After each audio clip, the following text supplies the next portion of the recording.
Hi, I'm Kelsey Mays for Cars.com, and we're at the 2013 New York International Auto Show looking at Land Rover's latest redesign, the new Range Rover Sport. The Range Rover Sport slots between Land Rover's Range Rover Evoque and the flagship Range Rover itself. It'll be a little difficult to tell them apart now that the Sport adopts its siblings' sort of windswept technical styling. We'll cover what differentiates the Sport, which competes with cars like the Porsche Cayenne and the Mercedes M-Class.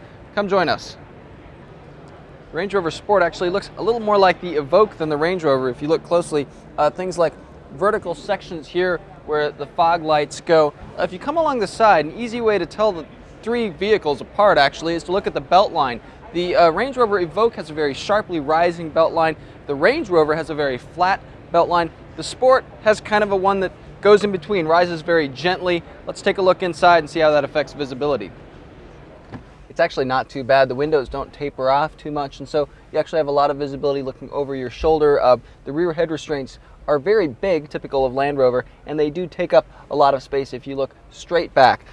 Cabin materials are what you'd expect for kind of a mid-tier luxury SUV. Lots of leather along the dashboard. There's even stitching around the steering wheel here. Land Rover has ditched the rotary knob in the Range Rover and Range Rover Evoque as a transmission for this transmission gear shift right here. It's got electronic detents, very common among luxury car makers. Now, none of them feel good, and the Range Rover Sport, kind of the same story. Land Rover's terrain response system now has an auto setting which automatically detects what's around you and adapts the drivetrain suspension systems to kind of suit that. If you don't want to use it, you can still rotate over to various modes here.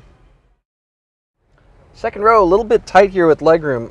I've got enough, but people who are taller might find that it's a little bit short for them. I'm about 6 feet tall, and that's where I would sit to drive. Headroom is excellent, but the seat could sit a little bit higher off the ground here. My knees are a little bit up in the air, especially given all the extra headroom. I wish Land Rover had raised the seat a little bit. Very comfortable back here, plenty of features. We've got individual climate controls in this car at the auto show, heated and cooled seats. Very luxurious. There's an occasional use third row.